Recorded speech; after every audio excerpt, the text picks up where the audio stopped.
ये एनीमे हमारा नहीं है, हमने इसे सिर्फ एक्सप्लेन किया है, वो भी एंटरटेनमेंट पर्पस से, सो कृपया इसको कॉपीराइट से दूर रखें।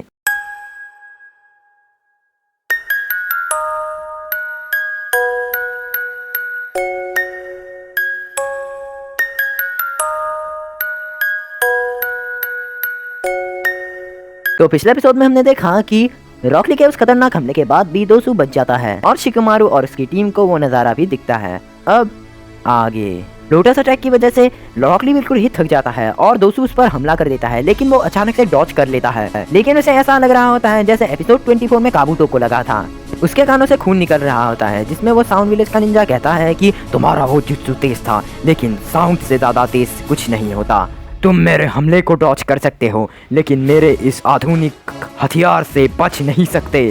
क्या तुम्हें पता है कि जब कानों के अंदर हमारी मांसपेशियों में हलचल होती है तभी हमें सुनाई देता है, लेकिन अगर ध्वनि ज्यादा मात्रा में हो तो वही मांसपेशियां खराब हो जाती हैं और उसके बाद अपने आप को संभालना नामुमकिन हो जाता है। उसके बाद जाकू कहता है कि तुम्हारा वो जुत्सु बहुत ही खतरनाक था, लेकिन हमारे आधुनिक हथियारों से तुम बच नहीं सकते। अब जरा मेरे हथियारों को देखो, मैंने इसी की मदद से उस सख्त जमीन को मुलायम बना दिया। इस हथियार से मैं अल्ट्रासोनिक वेव पैदा करता हूँ।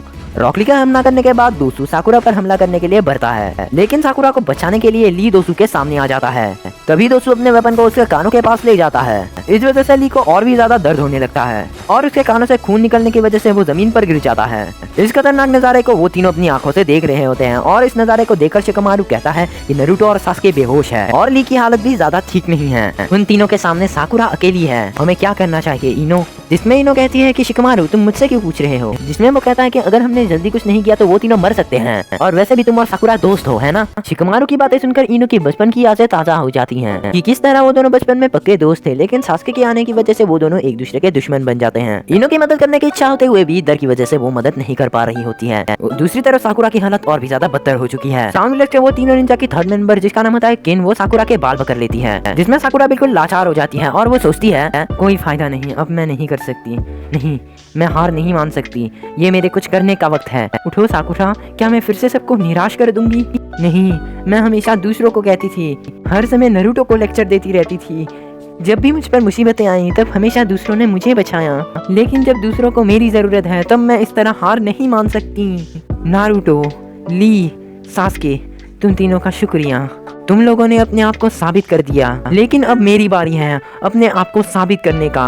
साकुरा एक कुनाई लेकर अपने आप को चुराने के लिए अपने बालों को काट देती है। तो देखकर वहाँ देखने वाले सभी लोग बिल्कुल हैरान हो जाते हैं। फिर साकुरा जाकू के ऊपर ढेर सारी कुनाइयां फेंकती है, लेकिन जाकू अल्ट्रासोनिक वेव की वजह से उन सभी को साकुरा के ओर मोड़ देता है, लेकिन वो सब्स्टिट्यूशन जुत्सु की मदद से बच जाती है। फिर साकुरा ऊपर से जाकू के ऊपर हमला करती है। जाकू को लगता है कि ये फिर से साकुरा का एक सब्स्टिट्यूशन है, इसलिए वो उस पर कुनाई फेंकता है, लेकिन वो सब्स्टिट्यूशन नहीं था, वो तो असली में साकुरा थी। इसकी वजह से वो बुरी तरह से डर जाता है। साकुरा जाकू के ऊपर हमला कर देती है। वो उसके हाथ में कुनाई घुसा देती हैं और उसका एक हाथ अपने मुंह से काट लेती है।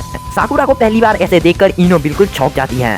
जाकू साकुरा के सिर पर जोर से मुक्का मारता रहता है ताकि वो उसका हाथ छोड़ दे, लेकिन वो उसका हाथ नहीं छोड़ती। जाकू के बार बार मुक्का मारने की वजह से साकुरा के सिर से खून निकलने लगता है। फिर भी साकुरा को अपने ऊपर पूरा यकीन है कि वो इन तीनों से जीत सकती है। साकुरा को इस तरह देखकर इनो को अपनी बचपन की बातें याद आ जाती हैं, जब वो दोनों छोटे होते हैं और साकुरा का सिर थोड़ा बड़ा होता है, इसलिए सब लोग उसे बिग फॉरहेड कहकर चिढ़ाते थे और ये साकुरा को बिल्कुल भी अच्छा नहीं लगता था। लेकिन जब इन्होंने पहली बार साकुरा से दोस्ती किया तब इन्होंने साकुरा के सिर पर एक रेड कलर का रिबन बंधा था। उस पर इनो की सारी बचपन की यादें जो उसने साकुरा के साथ बिताई थी वो ताज़ा हो जाती हैं और उसके सामने ही साकुरा को ऐसी हालत में पिटते देख इनो की आंखों में आंसू आ जाते हैं। वहाँ उस तरफ जाकू अपना हाथ साकुरा से चुरा लेता है और वो जब उस पर हमला करता है तभी फाइनली उसको बचाने के लिए टीम 10 वहाँ पर आ जाती है, जिसमें इनो साकुरा से कहती है कि साकुरा तुम चौंक गई ना, मैंने अपने आप से प्रॉमिस किया है कि मैं कभी भी तुम्हें अपने आप से बेहतर बनने नहीं दूंगी। और यहीं पर हमारा एपिसोड खत्म हो जाता है। तब तक के लिए वैसे कहने को है हमारे पर मन में दबाता चला आया कितने तूफान है, मैंने सोचा